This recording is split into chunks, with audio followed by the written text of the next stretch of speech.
ఓం సాయిరామ్. శ్రీ సచ్చిదానంద సమర్థ సద్గురు సాయినాథ్ మహారాజ్కి జై.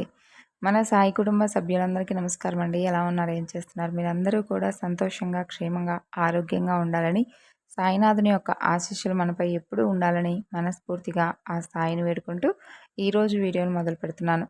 ఇక ఈరోజు వీడియోలో బాబాగారి సందేశం ఏమిటి అంటే, నీ కష్టాన్ని శాశ్వతంగా తొలగించేందుకు ఒకరు రాబోతున్నారు. ఏం వరం కావాలో తప్పకుండా కోరుకో అని బాబాగారు అంటున్నారు. మరి ఈ సందేశంలో ఉన్నటువంటి పరమార్థం ఏమిటో తప్పకుండా తెలుసుకుందామండి. అంతకన్నా ముందు మన ఛానల్ని ఎవరైనా కొత్తగా చూసేవారైతే ఛానల్ను సబ్స్క్రైబ్ చేసుకొని, మీకు కనుక వీడియో నచ్చినట్లయితే తప్పకుండా లైక్ చేసి సపోర్ట్ చేయండి ఫ్రెండ్స్. ఇక బాబాగారి సందేశం గురించి విందాం. ఈరోజు నీ కష్టాన్ని శాశ్వతంగా తొలగించేందుకు ఒకరు రాబోతున్నారు. వారి రాకతో నీకున్నటువంటి కష్టాలు కానీ, సమస్యలు కానీ పూర్తిగా తొలగిపోబోతున్నాయి. కాబట్టి ఈ సమయంలో నీకు ఏం వరం కావాలో కోరుకో. తప్పకుండా ఇచ్చేందుకు ఈ బాబా ప్రయత్నించబోతున్నాడు. ఈ బాబా సహాయంతో, ఆశీర్వాదంతో ఒక పెద్ద సమస్య నుండి బయటపడే విధంగా నీ సమస్య పరిష్కారం అవ్వబోతుంది. అందుకు కొంత సమయం అయితే పట్టింది. ఇక నువ్వు బాధపడనవసరం లేదు. నీ బాధలు అన్నీ తొలగిపోబోతున్నాయి. సంతోషంగా, ఉత్సాహంగా నీ జీవితాన్ని అందంగా ఉండేలా చూసుకో. చిన్న చిన్న సమస్యలను పెద్ద సమస్యగా నువ్వెప్పుడూ భావించవద్దు. ఒక విషయం సదా గుర్తుంచుకో. ఏ కష్టం వచ్చినా నన్ను తలుచుకుంటూ ఉంటున్నావు. అంతా నేనే చూసుకుంటున్నానని నమ్ముతున్నావుగా. మరి బాధ నీదైతే అది తీర్చే బాధ్యత ఈ బాబా తీసుకున్నాడని నీకు బాగా తెలుసు. అయితే తెలిసి కూడా మరి ఎందుకు అంత అసహనానికి గురవుతూ వస్తున్నావు? నీ గురించే నా బాధ అంతా కూడా. నువ్వు ఆలోచనలతో ఎక్కువగా సతమతమవుతూ ఉన్నావు. కనీసం నీ ఆరోగ్యాన్ని కూడా నువ్వు పట్టించుకోవడం మర్చిపోతున్నావు. నేను నీకు ఎంత ధైర్యాన్ని ఇస్తూ మాత్రం ఎలాంటి సుఖము లేకుండా పోతుంది. అలాగే ఎన్నో సందేశాలను వినిపించి నీకు ధైర్యాన్ని కలిగించే విధంగా చేయాలనుకుంటున్నాను. అయినప్పటికీ ఏం లాభం లేకుండా పోతుంది. కేవలం ఇవన్నీ నీకు మనసును ప్రశాంతంగా ఉంచుకుంటావు అనే ఆలోచనతో ఈ సందేశాలను నీకు వినిపించడం జరుగుతుంది. ఈ బాబా మంచి మాటలను, ధైర్యాన్ని ఇచ్చేందుకు ఎప్పుడూ కూడా ముందుంటాడు. కానీ నువ్వేం చేస్తున్నావు? నేను చెప్పిన కాసేపు మాత్రం ధైర్యాన్ని కలిగి ఉంటున్నావు. బాబా అంతా నువ్వే చూసుకుంటున్నావు, అది చాలు నాకు అని అంటావు. అప్పుడు నాకు కూడా చాలా ఆనందంగా ఉంటుంది. కానీ మరలా కాసేపటికే ఎందుకు బాబా ఇలా చేస్తున్నావు అంటూ అసహనానికి గురవుతావు. మరలా విగత జీవిగా మారిపోయి నిన్ను నువ్వే బాధ పెట్టుకుంటూ ఉంటున్నావు. ఎక్కువగా నిరుత్సాహాన్ని చూపిస్తూ ఉంటున్నావు. నువ్వు నా మీద పెట్టిన బరువును నేను ఎప్పటికీ కూడా దించను కదా. అలాగే ఎలాంటి పరిస్థితిలోనూ అశ్రద్ధ కూడా చూపను. ఒక్కసారి నా వద్ద నీ పరిస్థితి గురించి విన్నవించావుగా. విన్నవించినా విన్నవించుకోకపోయినా పూర్తిగా నీ గురించి నాకు బాగా తెలుసు.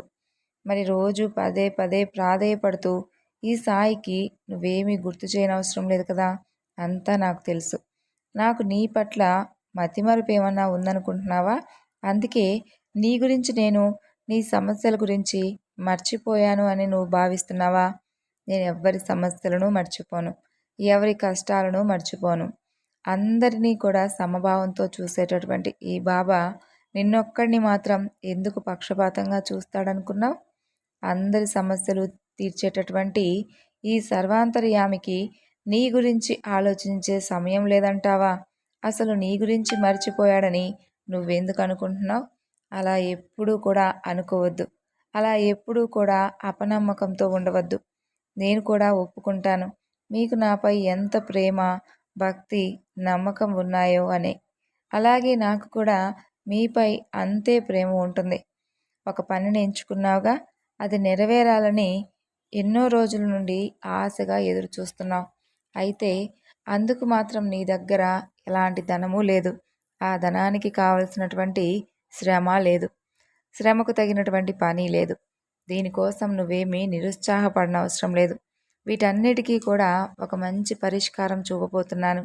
నీకు కావలసినటువంటి ఒక అమూల్యమైనటువంటి వస్తువు నీ చెంతకు చేరబోతుంది.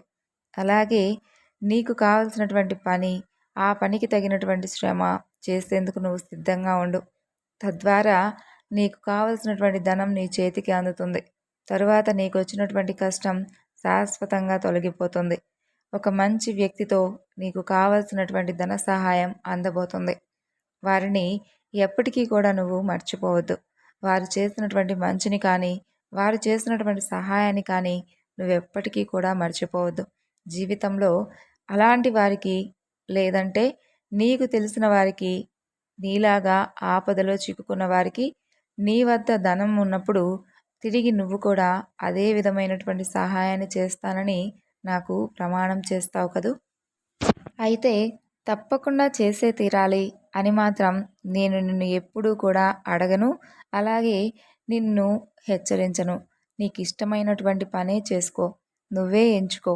మరలా దానిని పూర్తి చేసే బాధ్యత మాత్రం నీ మనస్ఫూర్తిగా ఉండాలి. అంటే నువ్వు చేస్తున్నటువంటి పనిని నీ మనసు కూడా అంగీకరించే విధంగా నీ సహాయం ఉండాలి అని అంటున్నాను. ఈ బాబా చెప్పే మాటలు అక్షర సత్యాలుగా భావించు. అలాగే ఈ మాటలను నీకు కొండంత ధైర్యంగా ఇచ్చేటటువంటి ఒక గొప్ప గుణపాఠంగా భావించు. నాపై గంపెడంత ప్రేమను, నమ్మకాన్ని చూపిస్తూనే మరలా అంతే విధమైనటువంటి అపనమ్మకాన్ని చూపిస్తున్నావు.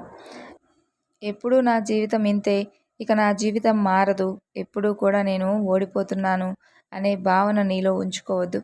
గెలుపే లక్ష్యంగా భావించి సాగిపో.